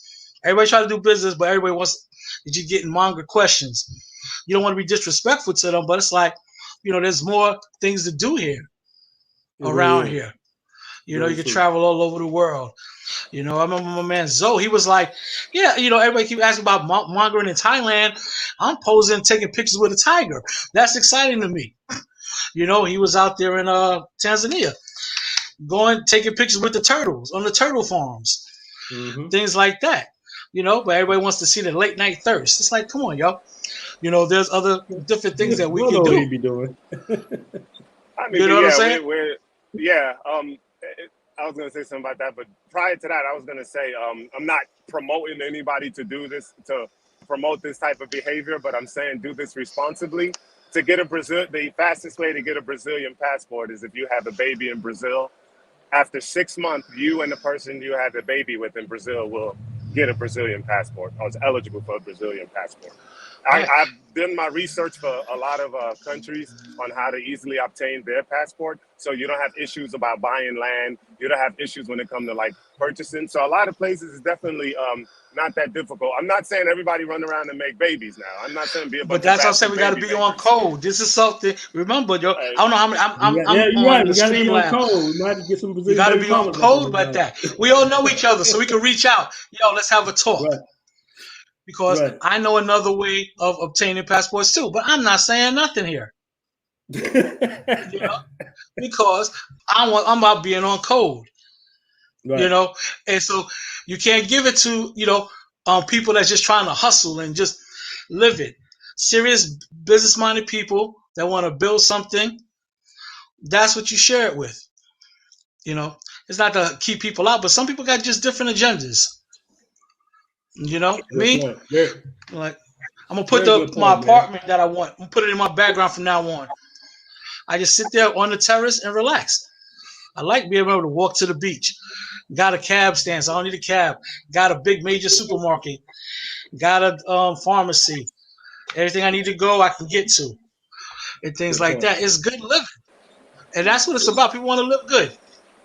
You know, Another thing, brothers, 15,000, $12,000 to $15,000 to start a pharmacy business in Colombia, and it's real simple. When I say it's simple, the vendors will come and make sure that the medical products are there, like the asthma pumps and things of that nature. So $12,000 to $15,000, you can open up a pharmacy in Colombia. And just throwing that out there as well for those that are listening, for those that perhaps may be interested. What's it like in South Africa to open up a pharmacy, or do you know of any kind of such thing? I mean, I'm pretty sure it's possible, but you know, I have my own philosophies on how much you should invest in a foreign country. You're always going to make more money in the U.S. So if it's about making money, you definitely definitely should make business sense. You don't see all these billionaires and millionaires putting money in foreign countries because it don't make sense. You know, you No, I use mean other countries for cheap. You use other countries for cheap. They use other countries for cheap labor, not to invest.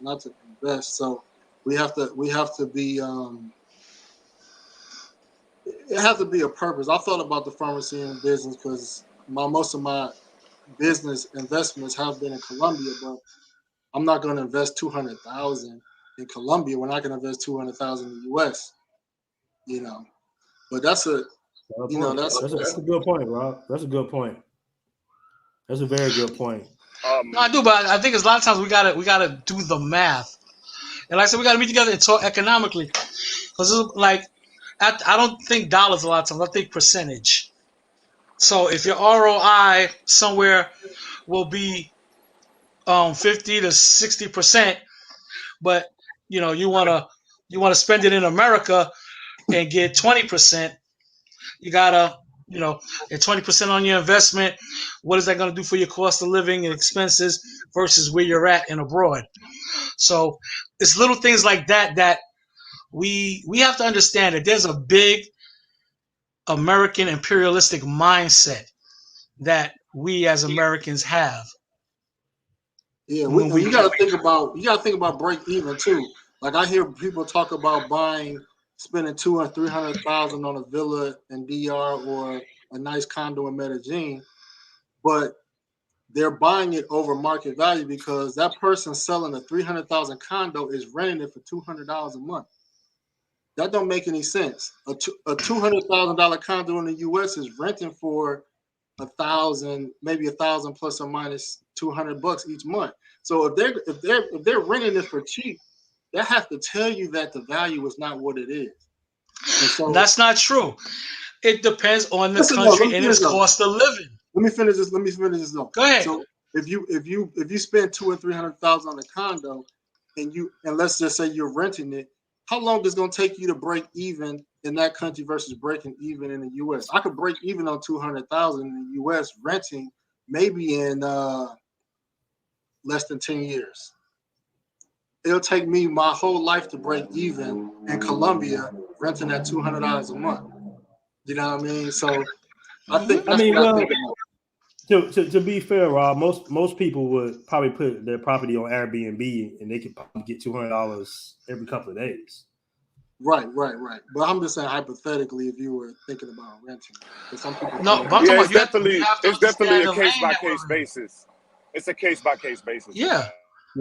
Because I you wouldn't see, spend you no can see what happened. $300 in Colombia. I'm saying you can see what happened to the tourist industry, due to COVID. You got a lot of people that lost their ass because the Airbnbs were empty for almost over a year. And some people lost their properties. But at least in the U.S., you can sell your property. You can flip. You can't flip in Colombia. You can't spend $200,000 and then say, okay, I'm going to sell it for 300 10 years later because you got less buyers. People buying property in the US. Colombia, people really pay off their property in Colombia more so. Like in America, we known for, hold on to a mortgage for 30, 40 years, then remortgaging it and all that stuff. And in Colombia, they go ahead and they pay their apartments off. But it's not really a destination in Colombia. And these are some of the things you got to know before you start to invest in the country, because you do make a really good, valid point, Rob. And that's one of the main rules that I have is be careful trading pesos for American dollars, because you're kind of losing collecting the pesos or the reais versus USD. You kind of want to make USD in America and then invest that overseas in something else, So, yeah, that's a very good point. Well, guys, we've been out here for a good little minute, man. I'm going to get everybody's closing statements. We're going to go ahead and wrap up the show, man. I appreciate everybody tuning in. We had a very good discussion. I'm going to get everybody's last statement, starting off with you, Xavier. Yes. So the idea with the pharmacy in Colombia for 15, just like, hey, Black-owned pharmacy in Colombia, I will patronize it. So yeah, in closing, hey, I hope brothers were definitely informed about different aspects of owning a Black business or setting up a Black business. Definitely pointed out the fact that there's a political aspect that's got to be, lobbying and things like that.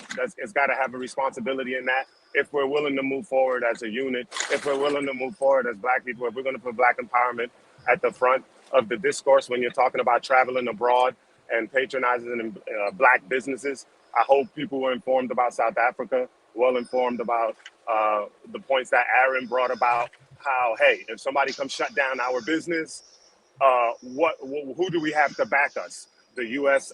Embassy, So yeah, I'm glad all this stuff was brought up. I'm glad several things were brought into light. Brother from New York, I'm glad you, one of the first ones 20 years ago back in the DR. I'm glad you chimed in. I hope brothers was enlightened by this information. I hope it was informative. I hope we move forward on these things. And I hope we learned something about Eastern Europe and how, there are Black people out there too doing things. Peace, family. Good point, man. Good point. Xavier gonna have us out there in Eastern Europe. That's what's up, bro. That's what's up. Britt Jones, you have the floor. Hey, thank you, man. It was a pleasure here I usually don't join in these discussions. I think that all of us all have valid points, but I want to say to all the brothers, let's do the research. A wise woman named Monica Greenwood, ironically, she's one of the people that started this whole Airbnb industry. She says, realize your goals, see how you want it to end, and work backwards from that thing. So if it's not conducive to that ending you want, let's not do it. So on that point, that's why you got to do your research, politic with each other, and stay on code. Because always remember, when the complexion changes, the direction changes. Thanks a lot to all y'all. Peace out. I'll holler at y'all later on. Good points, man. Thanks for joining the show, brother. Peace. My brother, no excuse, man. Go ahead and give us your last closing statement, man. Hit us with that power. Yeah, man. I won't recap everything, man. I'll touch on two things that we didn't really get to talk about. Okay. But I have heard in the news that there are more airlines that are flying to Africa, which is a good signal to the airlines paying attention to something. And so there are people that are looking at Africa now from the United States. So there's going to be more flights through different airlines. COVID, this Omicron variant. Now, some people misconstrued the information on travel restrictions. The travel restrictions are not for Americans visiting these particular countries. We can go anywhere. They put the restrictions back in place that they can't come visit to the United States. Just like when they had the Delta variant in Brazil and they stopped Brazilians from coming to the US, but we were still able to go to Brazil. So that's what's in place now. I do think there is some political reasoning why this Omicron variant was really framed around Africa when it was present in the Netherlands and it was present in other countries before it was in Africa, and there are reports about that. So, hopefully we may have a future conversation about COVID and the political, motivations behind making Africa look bad and things of that nature. But y'all can still go.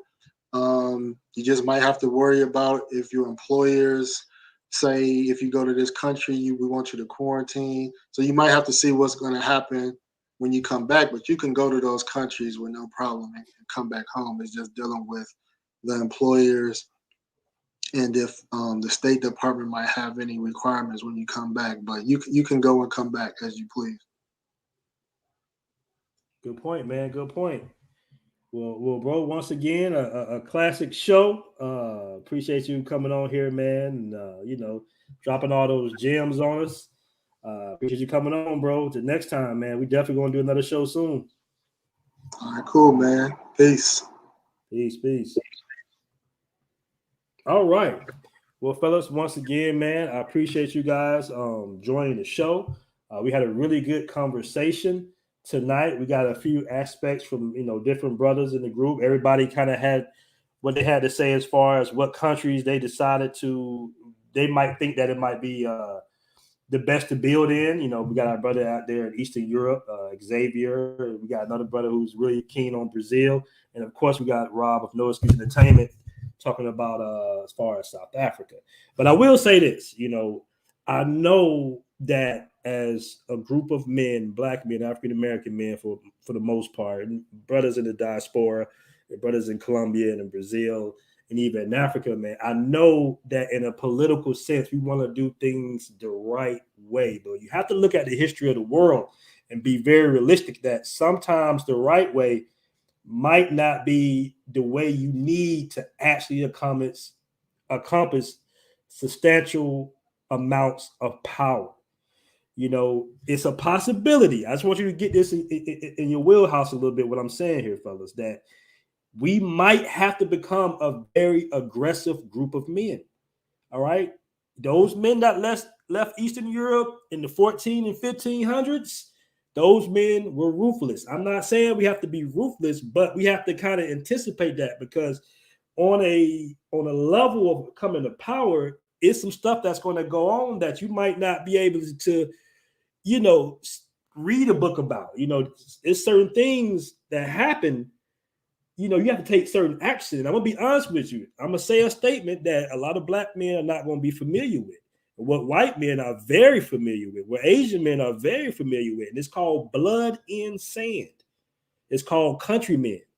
All right. Blood and sand. It's a statement that sometimes, man, you can go the right political process. You can go do all your paperwork nice and neat, but nobody wants to give another group of men that don't look like them true power. And that's just something that we got to kind of have a conversation about. All right. I'm not saying we got to go out there and do what they did in the 14 and 1500s, but you have to look at that. You have to look at what they did. When those white men came out of Europe and came to North America and South America, those Portuguese came to South America. All right. Everything was all put together. This whole myth that, they came to some empty shorelines. There wasn't nobody there. There was no societies there. There wasn't no cities already built. It's all a lie. Those people had, in North America, you had cities, you had states, you had governance, you had politics, and look what happened. Those men came from Europe with a plan, a very devious and devilish plan. All right. And they wasn't trying to work within the political system that they had already established. You know why? Because they knew they wouldn't be able to achieve what they really wanted to achieve, which is domination and colonization and conquerorship. And I know we're not used to have these conversations because we grow up in this matriarchy of doing everything the right way, the nice way. And hey, we're going to build this. We're going to have nice entrepreneurs. We're going to have these systems. We're going to go in there. We're going to say, hey, guys, will you give us 300 acres of land if we come with this type of money? But money is not really power. And I know that's hard for us to fathom because we think money is power. But money is not really power because at any given time, they can say your money is no good with us. This is the reason they went over there and murdered Gaddafi. All right. Gaddafi was about to really set the whole Western society on his head. And the first thing they didn't go in there. They didn't say, hey, can we talk to Gaddafi? Can we be nice to him? No. They went over there and they just took him on out. Because that's, in the true sense, that's the real power. That's what the conversations that, we don't usually have because we're so used to doing things the right way. But when we do things the right way, what happens? They burn us down. The first time the U.S. Air Force was used on American city was burning down Black Wall Street. All right. So I just want to kind of put that in your wheelhouse, man. Kind of want to put that in your brain that it's a good thing to try to go everything the right political way and go to the United Nations and say, hey, man, we're a group of African Americans. We're a group of Blacks in the diaspora, and we want to, do things the right way. And hey, we got this type of money. But think about the money aspect of it. Most countries want actual resources to actually build and trade with. African Americans do not have access to those type of resources. We don't own any coltan mines and all that stuff like that where they build the cell phones and stuff like that. We don't own anything like that. So in some cases, yeah, we can come there with a bunch of American dollars, and that will work in a certain sense. In a small sense, it might work. We might get a few businesses in there, but we're really talking about true and legitimate power. And we talk about true and legitimate power, it's going to be some things that you're going to have to do. And every other race of men kind of get this already. And I just want to put that out there for us, okay? You can't go out there and do this whole nice, package. Hey, guys, we come to your country. We want 300 acres, and we want to build this industry. In certain cases, that might work. But the thing about China, when they do business, guess what they got behind them? They got a whole military behind them. If you default on that Chinese loan, which most African countries end up doing, unfortunately, they'll say, hey, we're going to need that airport from you. What you going to do? If you don't want to give us the airport, hey, we got 100 ships right there. I'll take it from you.